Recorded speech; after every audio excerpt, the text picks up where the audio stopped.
welcome back, Warrior Kids. My name is Pam Palmater, and I'm the host of the Warrior Kids podcast, which is taped before our famous live studio audience, Cricket. I'm a Mi'kmaq professor who has created this podcast to celebrate everything Indigenous and work with Warrior Kids to help make the world a better place. If that sounds like something you'd like to do, then join us here every Wednesday and learn some really cool things along the way. Happy Native American Heritage Month, Warrior Kids! I hope you all enjoyed our last episode celebrating some of the amazing Native Americans doing great things. In our last episode, I promised to share with you a traditional Mi'kmaq story. Why a Mi'kmaq story? Well, the Mi'kmaq Nation is one of the Indigenous nations on Turtle Island whose lands straddle the Canada-United States border. So, some of my relatives are considered Native Americans because they live in the United States. And it might also be a little tiny bit because I'm Mi'kmaq and I like to share Mi'kmaq culture with all of you.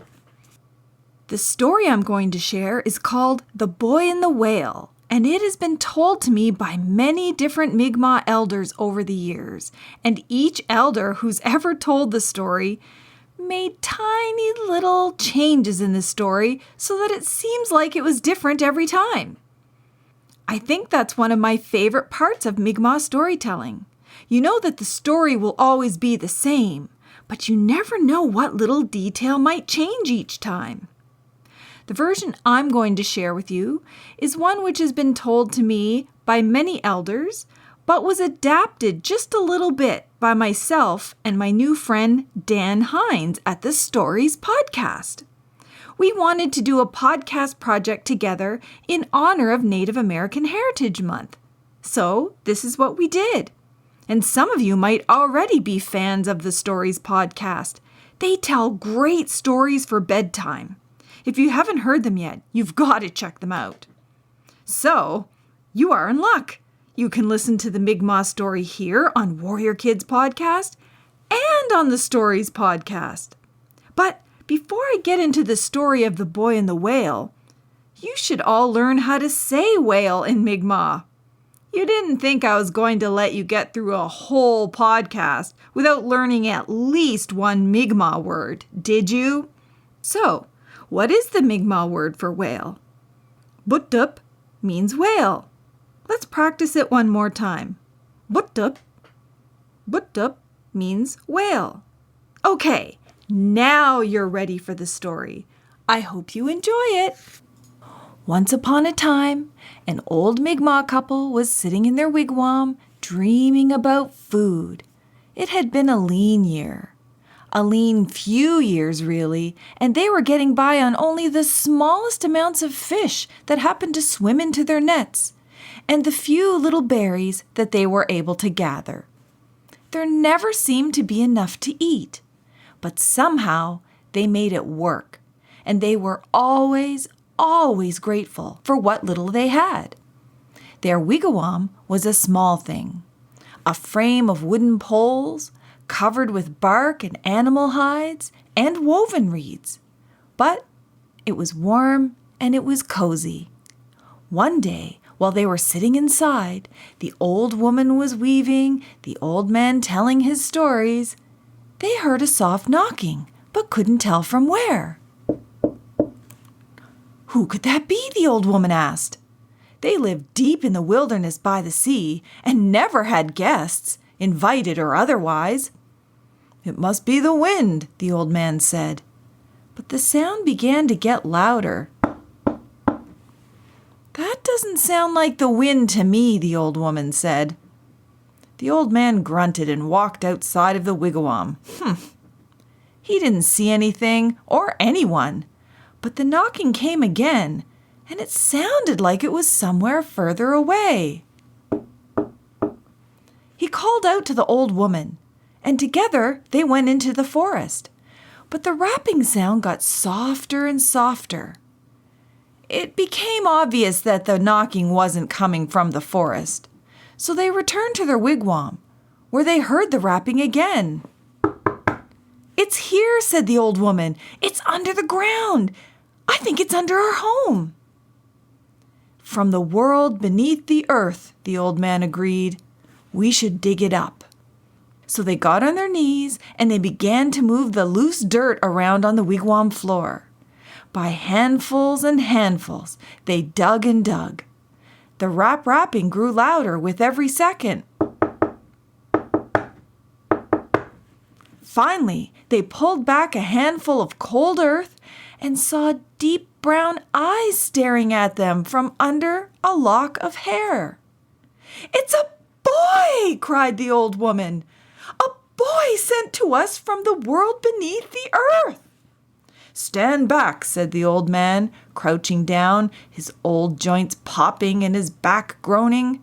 He thrust his arms into the earth and heaved. All at once, the rapping stopped, and with a wet pop, the boy sprung from the earth and into the old couple's arms in a tiny heap. He was covered in cold dirt with roots and bugs, but he was smiling. He was happy to be free. "Let's clean him off and get him dressed," the old woman said. "He needs some loving care." "And a good washing, and I'd say a good meal too," the old man agreed. He scooped up the boy in his arms and hugged him to warm him up. They put the rest of the dirt back to cover up the hole, and then they focused on washing the boy clean and dressing him in warm clothes. They also gave him some soup. It only had a little bit of fish and a couple of berries. It was a thin soup, but it was hot, and the boy seemed to really appreciate it. "Thank you," he said, feeling himself again. "Thank you for taking me in." "Of course," the old couple said. They had very little, but what they did have, they were more than happy to share and very glad to help care for the boy. They asked him where he came from, but he said he didn't remember anything before waking up in the earth. Realizing that the boy had truly been sent from the world beneath the earth, the old couple knew that they were meant to take care of this precious little boy. What little they did have, they would share, for that was the way of their people, the Mi'kmaq, and that was the right way to live. Over the next few months and years, the boy grew and grew, and he proved to be very helpful. The old couple was feeling their age. Their arms would quickly tire from fishing, and their backs were really sore from bending over to gather berries. But the boy watched them, and he learned how to fish in the rivers and the sea, and he learned what wild plants were good for eating and which were good for medicine, and he also learned how to dig for oysters on the ocean shore. Over time, the old couple could only help him a little bit, though, because they were getting old. But that was just fine by the boy. He had watched the couple and learned a lot from them. He was honored to help provide for their little family. And though there still wasn't much food to go around, they were all happy to be together. One day, the boy got up in the morning, stood in front of the old couple and said, "Today, I go out to get food for you. Let me do the work." "No, my boy," said the old man, "we don't mind helping you." "Truly," agreed the old woman, "it makes us happy to see you grow." And the boy had grown. He was taller, his hair was long and dark, and his muscles were lean and hard. "Just one day, let me go alone and I will show you. I will get us some food," said the boy. The old man and woman looked at each other and agreed.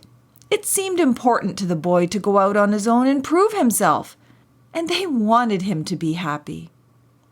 "Be safe," the old woman said. "Bring us back a whale," the old man said, knowing, of course, this was wishful thinking.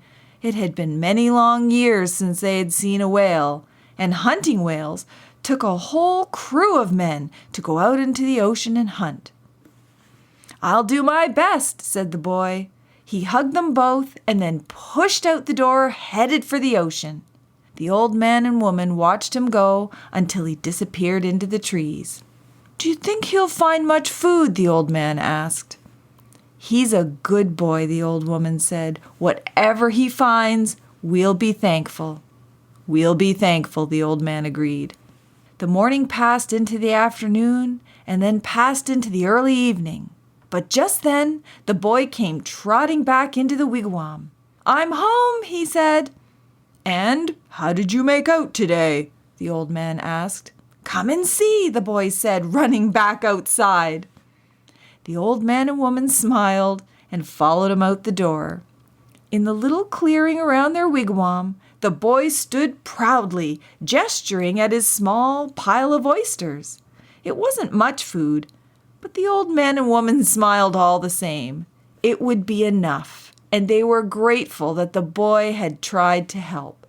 "Oysters!" the old woman said. "Thank you so much." "Great job," agreed the old man, clapping the boy on the shoulder. "Thank you," the boy said, "but look again." The old man and woman came closer, and then they started laughing with joy. They couldn't believe it. The boy had laid the oysters out on the ground in the shape of a whale. "I brought you a whale," the boy said. "What a catch," the old man responded. "This is a cause for celebration," the old woman said, and hugged the boy tight. And as she did, she felt something stir inside of her. Some spirit of joy deep within her heart. She began to dance, a dance of thanks, of celebration, and of love for her old man and her boy, who both were watching with shock on their faces. She danced around the oysters, shaking and moving and celebrating. And as she danced, she began to feel a power growing inside of her. The old man and the boy gasped as the oysters began to glow. The old woman kept moving, dancing and winding in and over and around the pile of oysters. And they glowed brighter and brighter until they were one big blaze of light. And still the old woman kept dancing, and the light began to grow and grow and grow. Soon the light was as big as their wigwam, and the old woman was moving in broad circles around it. "What's happening?" asked the old man. But the boy only smiled and clapped his hands in time with her dancing. Being from the world beneath the earth, he knew a gift from the Creator when he saw one. Then the light started to fade just a little, and the old woman's dancing started to slow.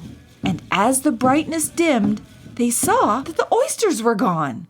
But in their place laid a whale, a huge whale, heavy with meat and fat and everything they would need for them to survive the cold, bleak winter ahead.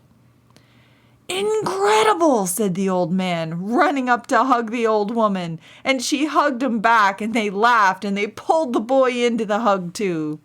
"What a catch," they said to the boy, ruffling his hair. "I told you I would bring you a whale," he said, smiling from ear to ear. They took the whale and burned some sweetgrass that they had saved for just such a ceremony. They thanked the whale for its sacrifice and promised nothing would go to waste. The meat they used to have a feast, their first in many years. And for once, they all fell asleep with their bellies completely full. After that, they spent days drying the meat so that they would have plenty to eat all throughout the winter. They rendered the fat and blubber into oil so that they would have lamps to keep the darkness at bay through the short days. And even the bones were used to make weapons and tools for hunting and protection, and jewelry and other items for their wigwam. For the first time in a long time, they had more than enough. They had plenty.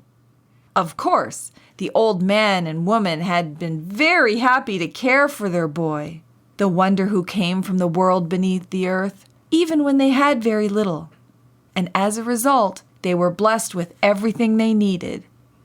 This is because the old couple knew what all Mi'kmaq people know, that there is a joy to being thankful, a wonder in being content, and a special magic in sharing your food, your fire, and your home with those in need, because we are all one Niigama, which means family. The end. Happy Native American Heritage Month, everyone! I hope you really enjoyed the story, and don't forget to check us out on our website at www.warriorkidspodcast.com. Thank you all for listening, learning, and acting. Till next time, later, Gators!